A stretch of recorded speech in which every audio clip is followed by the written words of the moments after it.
주보를 보시면 오늘 설교 제목이 뭐예요? 헤아릴 수 없는 축복이다.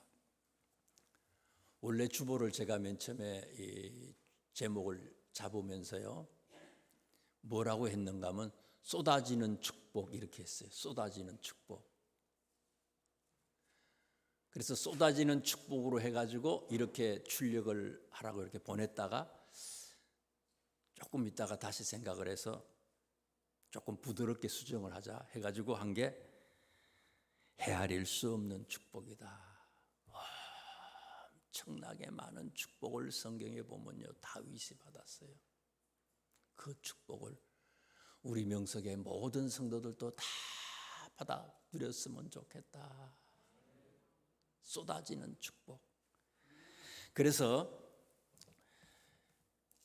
거기 6장, 7장, 8장 사무엘 하에 나오는 말씀에 보면 다윗이 어떤 쏟아지는 축복, 헤아릴 수 없는 축복을 받았는지에 대한 얘기들이 소개가 되고 있습니다. 8장에 있는 말씀을 한번 보십시다. 8장 뒤에 있는 8장을 보세요. 8장의 장제목이 뭡니까? 다윗이 어디로 가든지 이기다. 왕이 되고 난 뒤에 인근의 나라들하고 전쟁을 하는데, 영토를 확장하기 위해서 전쟁을 하는데, 전쟁을 할 때마다 계속해서 하나님께서 이길 수 있도록 그렇게 다윗을 축복해 주셨다는 거예요. 8장 1절에 있는 말씀에 보면 이스라엘이 어느 나라하고 싸우는 얘기가 나와요? 블레셋하고 싸우는 얘기가 나옵니다. 블레셋은 오늘날의 팔레스타인을 얘기하는 겁니다. 그런데 싸워서 이겼고 뭐를 빼앗았다고요? 메덱 안바를 빼앗았다. 팔레스타인에 블레셋에 큰 성 5이 있는데 그 중에서 제일 크고 견고한 성이 메덱 안바입니다. 가드 성이에요.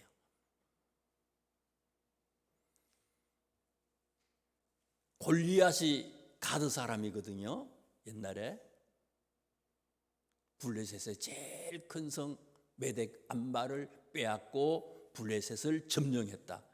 그러니까 이스라엘의 영토가 서쪽으로는요, 지도상에서 서쪽으로는 어디까지라고요? 지중해까지 이르렀다는 거예요. 지중해까지 다 이스라엘의 영토였고, 그 다음에 2절에 있는 말씀 보세요. 2절에 8장 2절에 있는 말씀에 보면 또 어떤 나라하고 전쟁을 해서 이겼다고요? 모압이라고 하는 나라하고 싸워서 이겼어요. 모압은 오늘날의 요르단을 얘기합니다. 요르단. 서쪽으로는 지중해까지 영토를 확장을 했고, 동쪽으로는 어디까지요? 요르단까지. 지금의 이스라엘이라고 생각해 보세요. 어마어마한 거죠. 또 그 다음에 나오는 말씀 보세요. 3절에 있는 말씀, 8장 3절. 누구하고 싸워요? 소바라고 하는 나라하고 싸웁니다. 이 소바라고 하는 나라가 위치해 있는 그런 지역이 어디인가 하면요, 유프라테스 강 서쪽이라 그랬어요. 여기가 어디예요? 지금의 이라크 남서부를 얘기해요. 지금 이라크, 이스라엘 위에는 어디입니까? 죄송합니다. 지금 이스라엘 북쪽에는요, 레바논이 있고 시리아가 있잖아요. 레바논이 있고 시리아가 있고, 시리아 북쪽 그 위로 올라가면은 터키가 있고 이라크가 있잖아요. 터키 남부, 또 이라크의 서남부에 위치해 있는 그런 나라가 소바라고 하는 나라예요. 유프라테스 강 있는 데까지 이스라엘이 국경을 넓혔다는 거예요. 북쪽으로. 계속해서 또 보자고요. 8장 13절을 한번 보세요. 8장 13절 말씀해 보니까 다윗이 소금 골짜기에서 에돔 사람 18,000명을 쳐 죽이고, 누구하고 싸웠어요? 에돔이라고 하는 나라하고 싸워서 이겼다는 거예요. 에돔이라고 하는 나라는 에서의 후예를 얘기하는데요, 이집트 위쪽이, 이스라엘 쪽으로 이집트 위쪽이 시나이 반도 아닙니까? 시나이 반도까지가 이집트 땅이라면요, 시나이 반도의 제일 북단에서부터 시작해서 요르단 있는데 남쪽, 서쪽, 남서쪽까지의 지역이 에돔 지역이에요. 그러니까 이스라엘의 영토를 다윗이요, 남쪽으로는 어디까지 확장시켰다고요? 이집트하고 경계가 되도록 지금의 시나이 반도 북쪽까지 영토를 확장했다는 거예요. 북쪽으로는 어디요?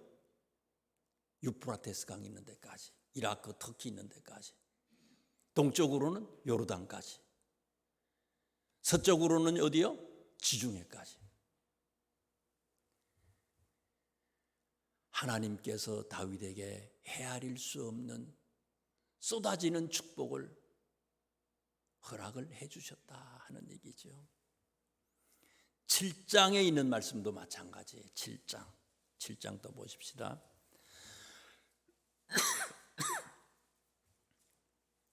장 제목이 뭡니까? 다윗 왕국에 대한 하나님의 약속이다. 축복의 약속이거든요. 7장 9절을 한번 보세요. 7장 9절에 있는 말씀에 보시면은 무슨 축복을 약속해요? 내가 가는 모든 곳에서, 다윗이 가는 모든 곳에서 하나님이 내가 너와 함께 있어. 다윗이 어디를 가든지 하나님이 다윗과 함께 하시겠대요. 그러면 다 된 거 아니겠어요? 하나님이 항상 함께 하시겠대요. 그러면서 뭐라고 얘기해요? 내 모든 원수를 내 앞에서 멸하였은즉 땅에서 위대한 자들의 이름같이 내 이름을 위대하게 만들어 주리라. 다윗의 이름을 위대하게 만들어 주겠대요. 국회의원, 대통령 이런 거하고 비교할 수 없는 하나님이 위대한 이름의 사람으로 다윗을 축복해 주시겠대요. 이 약속을 하셨어요. 또 7장 10절에 있는 말씀을 보세요. 내가 또 내 백성 이스라엘을 위하여 한 곳을 정하여 그를 심고 그를 거주하게 하고 다시 옮기지 못하게 하며. 다윗이 아주 어린 나이에 골리앗과 싸워서 이기잖아요. 장군이 됐어요. 왕의 사위까지 됐어요. 그런데 한 18, 20살 정도 돼가지고 장인이 승승장구하니까, 사람들이, 백성들이 자꾸 다윗을 좋아하니까 시기가 나서 다윗을 죽이려고 하잖아요. 장인 사울에게 쫓겨서 근 15년 이상을 도망을 댕겼어요. 계속 도망을 쳐요. 여기서 숨고 저기서 숨고, 또 발견이 되면 또 다른 곳으로 도망을 가고. 이스라엘 땅에서는 도저히 거처할 수가 없어서, 살 수가 없어서 성경에 보면 어디까지 갑니까? 자기 아버지 어머니는 이 요르단에다가, 모압에다가 또 맡겨놨어요. 한동안요. 여기 있을 수가 없으니까 엄마 아빠를. 자기는 어디로 나중에 도망가요? 블레셋으로 도망가요. 이방의 땅으로 도망가요. 팔레스타인으로.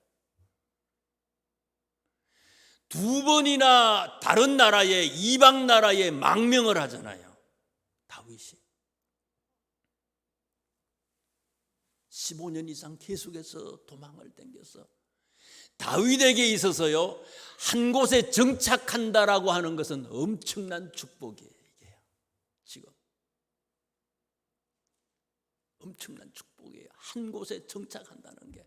그런데 하나님은 다윗에게 약속한 거예요. 너의 이름을 위대하게 해주고 이 땅에 정착할 수 있는 축복을 주겠다고 약속을 해요. 또 12절에 있는 말씀 보세요. 내 수완이 차서 내 조상들과 함께 누울 때에 내가 내 몸에서 날 내 씨를 내 뒤에 세워 그의 나라를 견고하게 하리라. 뭐 하겠다는 거예요? 자녀들을 축복해 주시겠대요. 아빠, 엄마, 아버지, 부모님들의 기도 제목이 뭡니까? 늘 생각하는 게 자녀 걱정 아니겠어요, 이게요.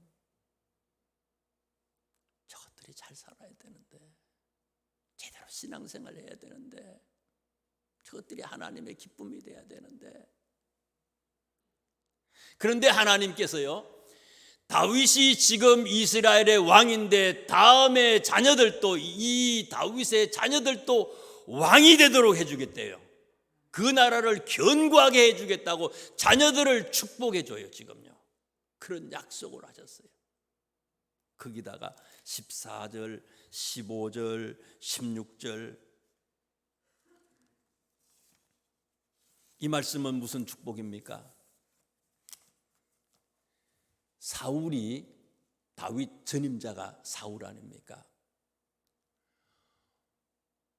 왕이 되고 2년 만에 하나님의 마음을 섭섭하게 하고 말씀에 순종하지 않잖아요. 불순종하고 자기 고집대로 하고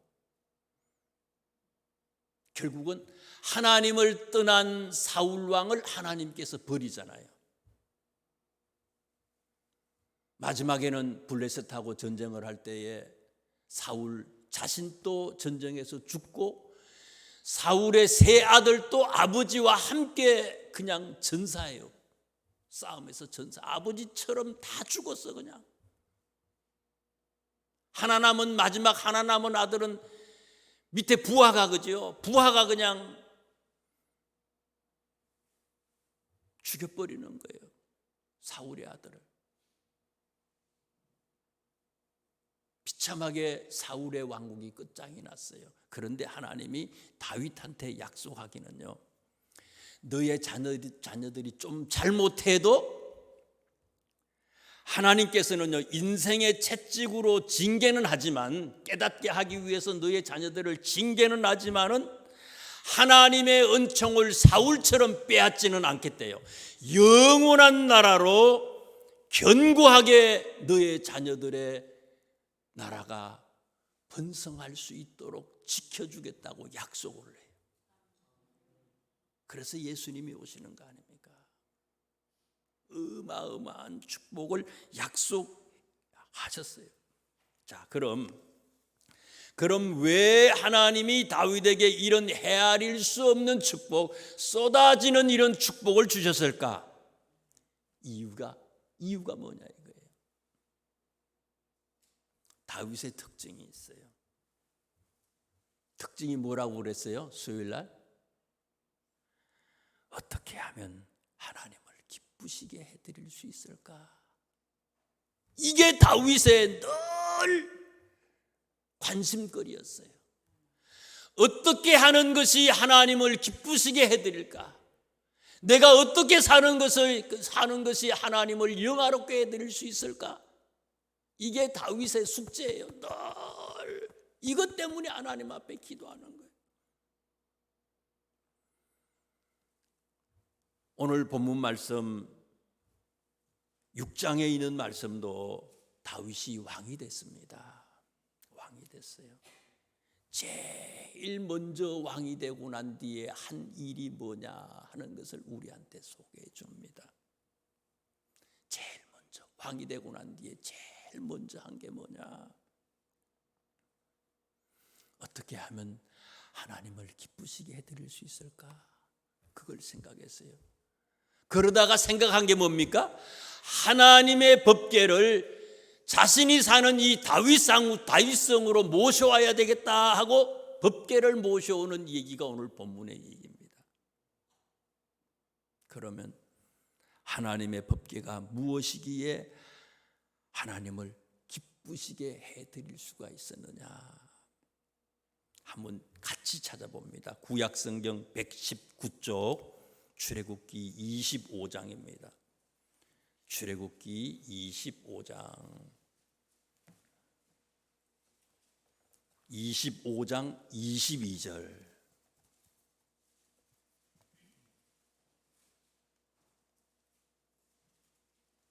25장 22절입니다. 법궤가 이런 거라고 성경에 기록이 되어 있어요. 거기서 내가 너와 만나고, 여기서 거기서는 법궤를 얘기하는 겁니다. 출애굽기 25장 22절이에요. 거기서 법궤에서 그 장소, 법궤가 있는 그 장소에서 내가 너와 만나고, 속죄소 위 곧 정극의 위에 있는 두 그룹 사이에서 내가 이스라엘 자손을 위하여 내게 명령할 모든 일을 내게 이르리라. 법궤라고 하는 것이 두 가지의 일을 한다는 거예요. 하나는 뭐예요? 하나님을 만나는 장소고요. 또 하나는 뭡니까? 거기 가면 하나님이 어떤 생각을 하실까? 하나님이 우리에게 말씀하시는 그 소리 있잖아요. 하나님이 뭐 하라고 우리에게 일을 맡기는 거, 하나님께서 우리에게 주시는 그런 사명, 그것을 깨닫게 되는 곳, 그것이 뭐라고요? 그곳이 법궤가 있는 곳이라는 거예요. 법궤는 두 가지의 역할을 한다는 거죠. 하나님을 만나고, 그 다음에 사명을 깨닫게 해주는 거예요. 하나님의 마음을 깨닫게 해주는 거예요. 자, 시편에 있는 말씀을 한번 보세요. 좀 자주 많이 찾겠는데요. 시편 132편, 시편 132편입니다. 시편 132편 899쪽 정도가 됩니다. 899쪽.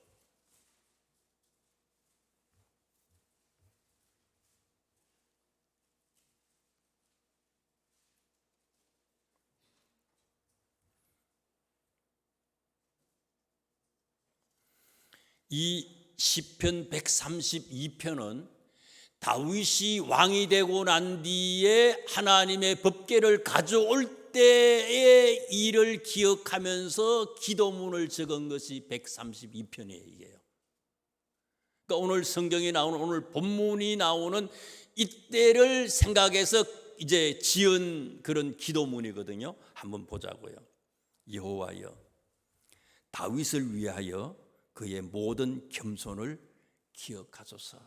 왕이지만요, 하나님 앞에 늘 엎드리는 사람이에요. 어떻게 하면 하나님을 기쁘시게 할까? 그것만 생각했던 사람이에요. 2절에 보니까 그가 여호와께 맹세하며 야곱의 전능자에게 서원하기를, 하나님께 서원을 했다는 거예요. 뒤에 나오는 말씀으로.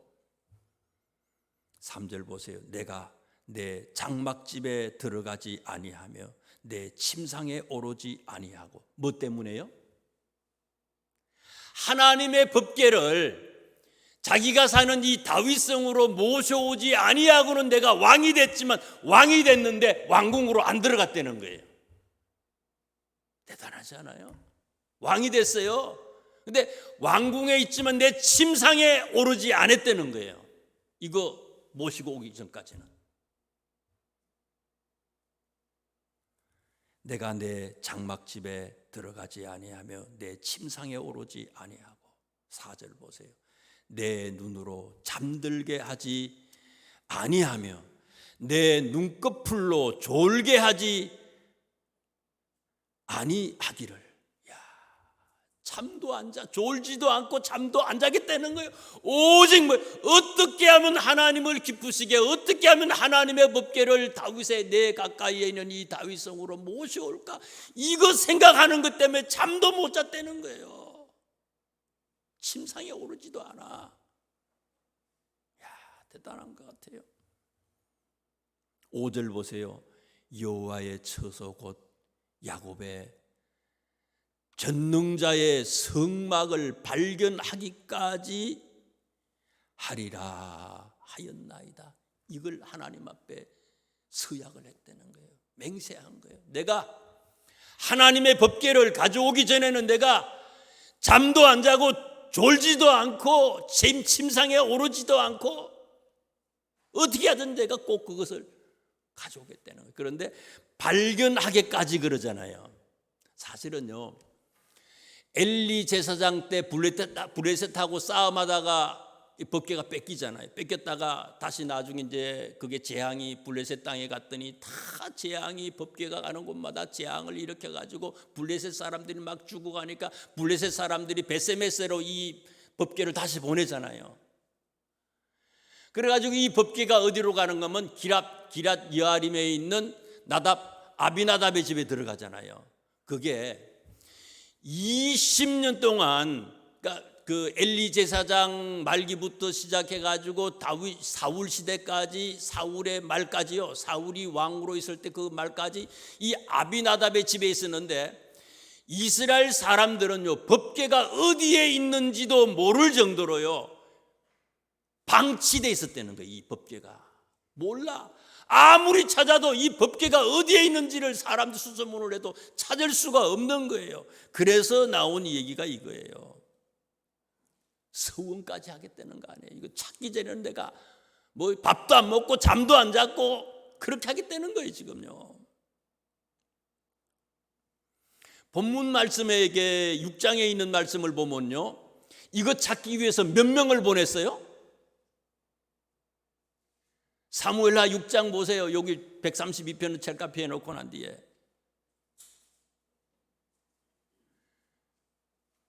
몇 명을 이거 찾기 위해서 사람을 보냈어요? 사무엘하 6장에 오늘 본문에 보니까 몇 명을 보냈어요? 이거 찾으려고? 3만 명을 보냈어요. 한 번만 보낸 게 아니에요. 2번 이상이야.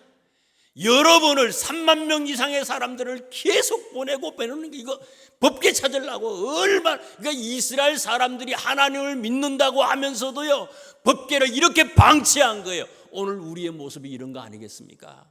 하나님을 믿는다고 하면서도요 꽁꽁 하나님을 숨겨놔버린 거예요. 몰라. 나도 하나님이 어디 계신지를 몰라. 그리고 하나님의 사람이래. 기도는 하는데 하나님도 없이 기도하는 거예요. 이게 잊어버린 하나님, 방치된 하나님이야. 왕이 되고 난 뒤에 하나님, 내가 하나님을 만나는 이 법궤, 하나님과 대화하고 하나님과 동행하는 이 법궤를 내가 다윗성에 모시겠습니다. 그렇지 아니하고는 잠도 안 자고요, 내가 졸지도 않고 먹지도 않겠습니다.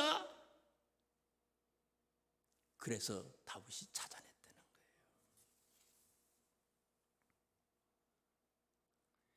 거예요. 요한복음 4장 23절 24절 말씀에 예수님께서 사마리아 여자하고 사마리아 여인하고 얘기를 하면서 이런 얘기를 했어요. 아버지께 참되게 예배하는 자들은 영과 진리로 예배할 때가 오나니 곧 이때라. 아버지께서는 자기에게 이렇게 예배하는 자들을 찾으시느니라. 하나님은 영이시니 예배하는 자가 영과 진리로 예배할지니라. 하나님을 찾는 사람, 예배하는 사람, 하나님이 기뻐하는 사람, 하나님께 예배 드리는 사람이라는 거예요. 하나님께 예배 드리는 사람. 아까 제가 말씀을 드렸던 시편 132편, 다윗이 이 법궤를 가져올 때에 썼던 이 기도문의 제목이 뭔가 하면요, 132편의 제목이 성전에 올라가는 노래예요. 다윗이 그때를 회상하면서 기도문을 썼는데, 이스라엘 백성들이요 성전에 올라가면서 이걸 기도문을 찬양을 하면서 하나님 앞에 영광을 돌리는데, 하나님 다윗이 그렇게 했던 것처럼 나도 하나님을, 이 성전에서 하나님을 만나기를 원합니다. 예배를 예배답게 간절하게 드리기 위해서 힘쓰고 애썼던 이스라엘 사람들의 기도문이고 찬송이었다는 거예요. 이런 자에게 무슨 축복요? 쏟아지는 축복을 주셨다는 거예요. 쏟아지는 축복. 예배 힘들지요. 예배 부담이 됩니까?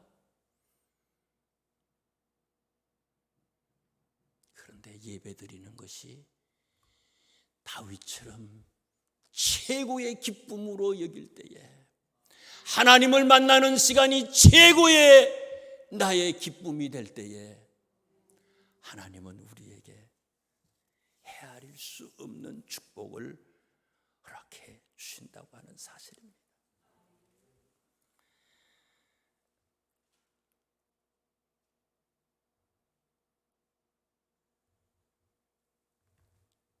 서두에 제가 출애굽기 25장 22절 말씀을 통해서 법궤가 뭐하는 장소라고 두 가지 얘기를 했잖아요. 첫째는 뭐라고요? 하나님을 만나는 곳이에요. 하나님을 만나고 예배할 때에 다윗에게 축복을 주셨고, 또 하나는 법궤는 뭐 하는 곳이라 그랬어요? 사명을 깨닫게 하는 곳이에요. 사명. 예배만 드리고 간다는 게 그게 예배일까? 그냥 아버지 왔어요, 그냥 가면 그냥 끝일까? 그게 아버지의 마음을, 부모님의 마음을 알아야 될 거 아니에요. 그래서 내가 해야 할 일을 해야 될 거 아니에요. 사명을 깨닫는 곳이에요. 여기는 성경을 한번 찾아봅니다. 신약 성경 38쪽이에요. 38쪽 정도가 됩니다. 마태복음 22장 34절입니다. 마태복음 22장 34절부터 있는 말씀을 한번 보세요. 어떤 율법사가, 율법학자지요, 다른 복음서에 보면 서기관이라고도 나오기도 합니다. 예수님에게 질문을 했어요. 예수님을 시험하기 위해서 질문을 했어요. 율법 중에 최고 중요한 율법이 뭡니까? 하고 물었어요. 예수님에게 질문을 했어요. 그랬더니 예수님이 뭐라고 얘기해요? 37절 말씀에 보니까 예수께서 이르시되 내 마음을 다하고 목숨을 다하고 뜻을 다하여 주 너의 하나님을 사랑하라 하셨으니, 마음을 다하고 목숨을 다하고 뜻을 다하여 하나님을 사랑하라. 마음을 다하고 목숨을 다하고 뜻을 다하여 하나님을 사랑하라. 너무 부끄럽지 않으세요? 우리 마음을 다하고 목숨을 다하고 뜻을 다하여 하나님을 사랑하라.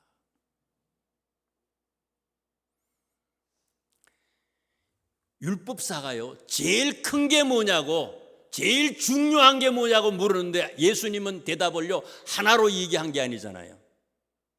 하나로 얘기하기를 원하는데 율법사는요 둘을 얘기했어요. 하나님 사랑하는 것이고, 첫째는 두 개까지 얘기해요. 둘째도 그와 같으니 내 이웃을 내 자신같이 사랑하라 하셨으니, 이 두 계명이 온 율법과 선지자의 강령이다. 하나님의 뜻은요 이 말씀에 다 기록이 되어 있어요. 꿈꾸다가 그거 안에도 여기 성경에 다 있어요. 환상 안 봐도요 이 성경에 다 있어요.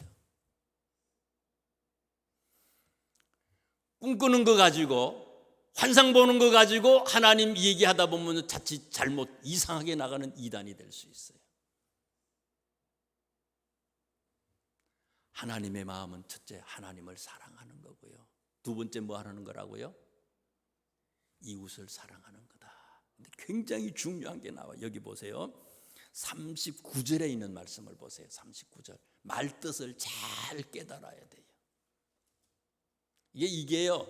이거를 깨달아야지 지혜로운 사람이에요. 벌써 딱 뭔지를 알 수 있는 사람들이 있어요.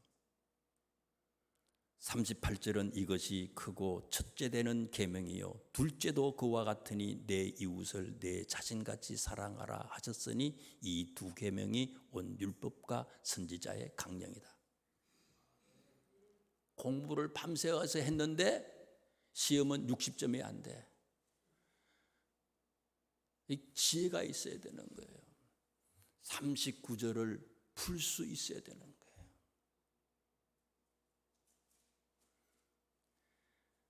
마음을 다하고 목숨을 다하고 뜻을 다하여 하나님을 사랑하는 것, 이거하고 내 이웃을 내 몸과 같이 내 자신과 같이 사랑하는 것, 이건 뭐라? 똑같은 거라는 거예요. 같은 거예요. 둘째도 그와 같으니 그러잖아요. 둘째도 그와 같으니 똑같은 거라는 거예요. 하나님을 사랑하는 사람은요 이웃을 사랑하는 사람이라는 거예요.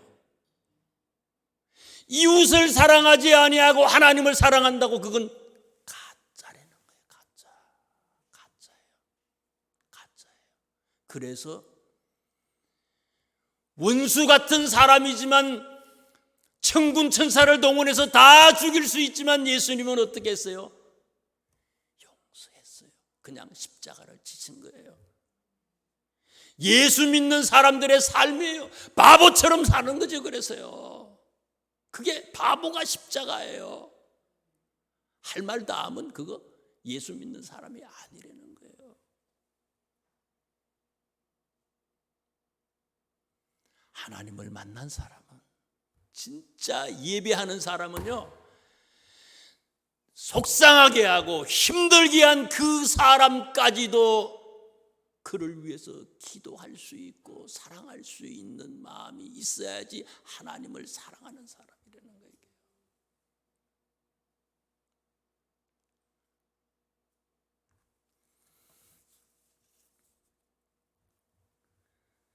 사무엘하 마지막으로 8장 15절을 보겠습니다. 마지막입니다. 보는 거. 사무엘하 8장 15절. 다윗이 하나님을 사랑했기 때문에 어떻게 행동했는지에 대해서 기록을 해놨어요. 8장 15절입니다. 사무엘하 8장 15절. 다 같이 8장 15절, 사무엘하 8장 15절 한 절을 합독을 하겠습니다. 시작. 다윗이 온 이스라엘을 다스려 다윗이 모든 백성에게 정의와 공의를 행할세. 아멘. 왕이 됐어요. 나라를 북쪽에는 유프라테스 강까지, 이라크, 터키 있는 데까지 국경을 넓혔어요. 남쪽으로는 어디요? 이집트 북쪽까지 나라를 확장시켰어요. 서쪽으로는요 지중해까지, 동쪽으로는 요르단까지. 이스라엘 역사상 이렇게 광대한 국경을 소유한 적이 없어요. 전쟁을 했으니까 어떻게 해야 돼요? 농공 행상이 있어야 될 거 아니에요. 잘한 사람한테요 상 주고 좋은 자리 주고요 해줘야 될 거 아니에요. 그런데 내 마음에 드는 사람한테만 짝짝꿍하고 잘해주는 게 아니라 15절에 있는 말씀에 보니까 다윗이 온 이스라엘을 다스려 다윗이 모든 백성에게 어떻게 했다고요? 정의와 공의를 행했다. 쉬운 번역 성경은 어떻게 번역을 했는가 하면요, 새 번역은 공평하고 정의로운 법으로 나라를 다스렸습니다. 여러분, 사사기의 특징이 뭡니까? 제일 마지막, 사사기 제일 마지막 장 마지막 절에 나오잖아요. 그때에 이스라엘에 왕이 없으므로 사람이 각기 자기의 소견에 옳은 대로 행했다. 자기 마음대로 행하는 거예요. 자기 마음대로 생각하고 자기 마음대로 결정하고요. 그런데 다윗은요, 왕이에요. 다윗이 왕인데 자기 마음대로 하는 게 아니에요. 공평하고 정의로운 법으로 백성을 다스려요. 왜요? 하나님을 만났거든요. 하나님을 만났더니 하나님의 마음을 알게 됐어요. 하나님이 어떻게 하라고 하는 것을 깨닫게 됐어요. 내 마음대로 하는 게 아니에요. 왕이라고 해서 내 멋대로 막 그냥 백성을 욱박지르는 것도 아니에요. 공평하게, 정의롭게, 반대편도 세우고 모두가 함께하고.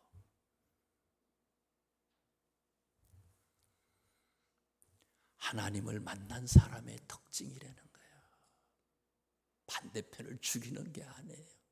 반대편도 표용하고 세우고 모두를 공평하고 정의롭게. 이게 하나님의 법이었고 하나님의 마음이었고, 예배했던 이 다윗이, 하나님을 만났던 이 다윗이 그것을 깨달아서 이게 하나님의 마음, 이게 사명 아니겠습니까? 예수 믿는 사람들의. 이렇게 살았더니 헤아릴 수 없는 축복을, 쏟아지는 축복을 다윗에게 주시고 오늘 우리에게도 주시기 위하여 준비하실 줄로 믿습니다. 기도하겠습니다. 하나님, 이렇게